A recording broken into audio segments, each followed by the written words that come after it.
Assalamualaikum warahmatullahi wabarakatuh. Assalamualaikum warahmatullahi wabarakatuh.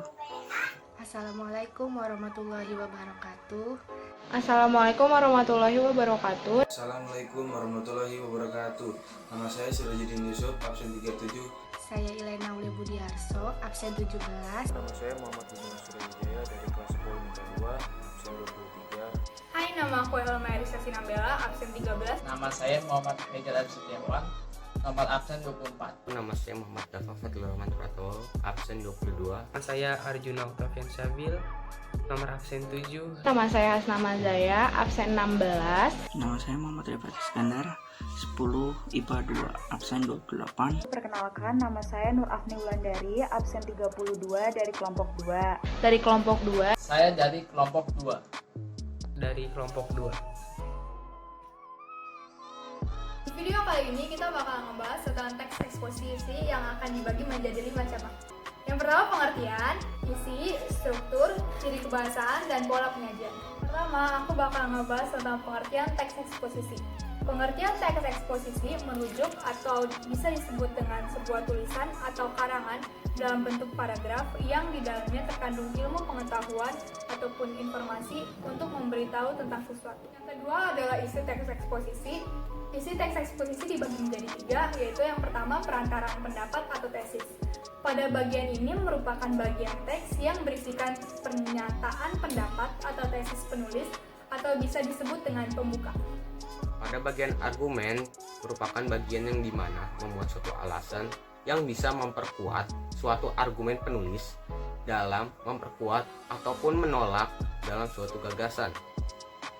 Kemudian penegasan ulang pendapat atau yang bisa disebut dengan reiteration. Pada bagian ini berisi mengenai penegasan ulang pendapat dari penulis. Saya akan membahas tentang struktur dari teks eksposisi. Yang pertama ada tesis, kedua ada argumentasi, yang ketiga ada penegasan ulang. Tesis atau juga yang dikenal sebagai bagian pernyataan pendapat merupakan salah satu bagian teks eksposisi yang berisikan pernyataan pendapat dan opini dari penulis terkait topik yang dibahas. Bagian ini biasa terdapat di pembuka sebuah teks eksposisi di awal paragraf.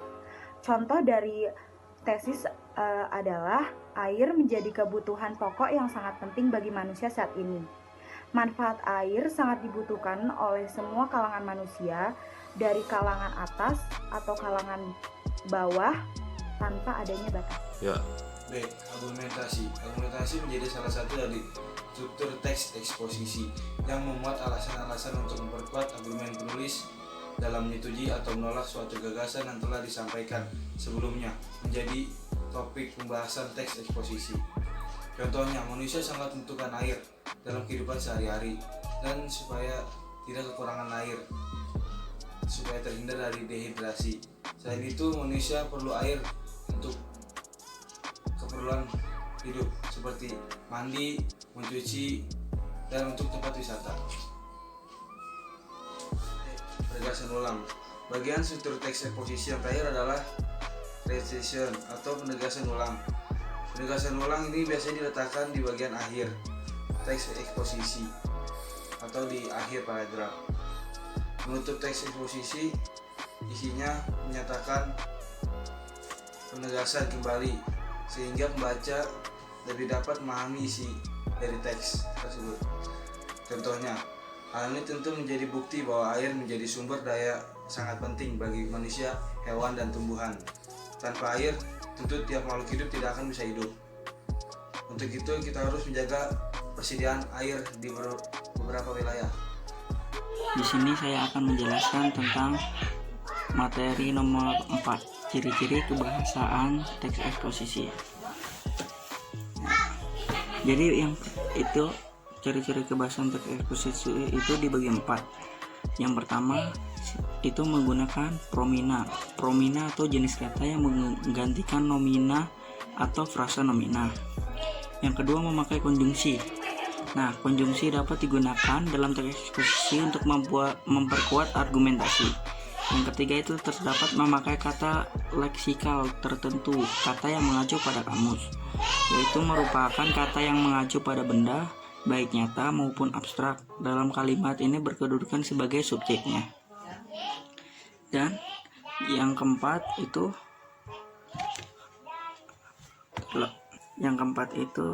dilihat dari bentuknya dan maknanya. Ada bentuk nomina dasar maupun nomina turunan. Nomina dasar contohnya adalah meja, rumah, dan sebagainya.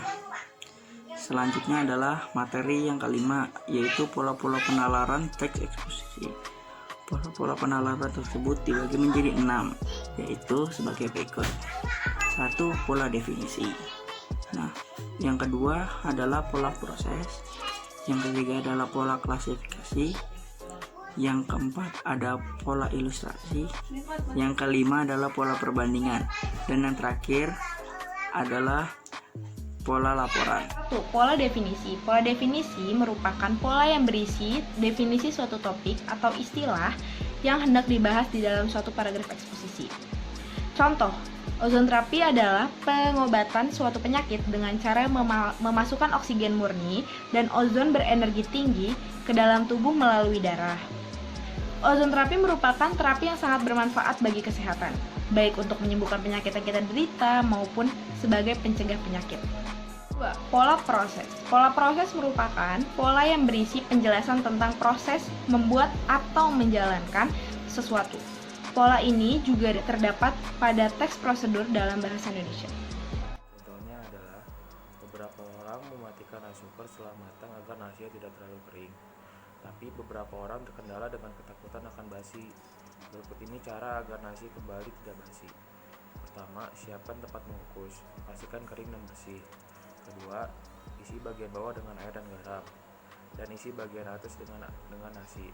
Ketiga, rebus selama kurang lebih 15 menit. Aduk agar nasi sedikit memisah dan tidak menggumpal. Nasi bisa dimakan kembali. Yang ketiga, kita akan membahas tentang pengertian dan contoh dari pola klasifikasi. Pola klasifikasi adalah pola yang menggolongkan suatu hal menjadi beberapa bagian. Pola ini dapat ditemukan dalam paragraf klasifikasi dan contoh kalimat klasifikasi. Contoh dari pola klasifikasi ini adalah posisi pemain sepak bola dibagi menjadi penjaga gawang, pemain belakang, pemain tengah, dan pemain depan. Pemain belakang dibagi menjadi bek tengah, bek sayap kiri, dan bek sayap kanan. Pemain tengah juga dibagi menjadi gelandang tengah, gelandang bertahan, gelandang serang, gelandang sayap kiri, dan sayap kanan. Selanjutnya yang keempat, kita akan membahas tentang pengertian dan contoh dari pola ilustrasi. Pola ilustrasi adalah pola yang menggambarkan ilustrasi atau contoh dari topik yang dibahas. Contoh pola ilustrasi. Berbagai upaya telah dilakukan polisi untuk dapat menangkap pelaku. Misalnya dengan melakukan investigasi di tempat yang diduga sering didatangi pelaku, hingga melakukan patroli di sejumlah tempat. Sayangnya, pelaku masih belum bisa ditemukan. 5. Pola perbandingan. Pola perbandingan merupakan pola yang berisi perbandingan antara satu hal dengan yang lainnya. Contoh pola perbandingan. Tahun ini ada sekitar 350 mahasiswa yang mengikuti pagelaran wisuda. Jumlah itu jauh lebih besar dibanding tahun lalu, di mana wisudawan yang terdaftar hanya sekitar 200 mahasiswa saja. Yang terakhir ada pola laporan. Apa sih pola laporan itu? Pola laporan merupakan pola yang berisi peristiwa yang disampaikan secara rinci dan runtut. Berikut adalah contohnya. Pasca pencurian sejumlah perangkat komputer yang terjadi beberapa hari yang lalu, pihak sekolah pun akhirnya melakukan sejumlah pembenahan di sektor keamanan. Adapun upaya yang mereka lakukan antara lain memasang CCTV di ruangan komputer dan ruangan lainnya, serta memasang pagar yang amat tinggi dan mempunyai kawat berduri di atasnya. Para petugas keamanan pun juga diberi tugas ekstra untuk menjaga sekolah. Dengan upaya-upaya tersebut, diharapkan kasus pencurian komputer yang telah terjadi tidak akan terulang lagi di kemudian hari. Nah, itu adalah contohnya. Di contoh tersebut kan terdapat kapan terjadi peristiwa itu dan di mana peristiwa itu terjadi. Nah, itu tuh digambarkan secara rinci dan runtut. Sekian dari kelompok kami, mohon maaf bila ada kesalahan yang disengaja maupun yang tidak disengaja. Semoga apa yang kita sampaikan tadi dapat bermanfaat untuk teman-teman semua. Terima kasih. Wassalamualaikum warahmatullahi wabarakatuh. Terima kasih.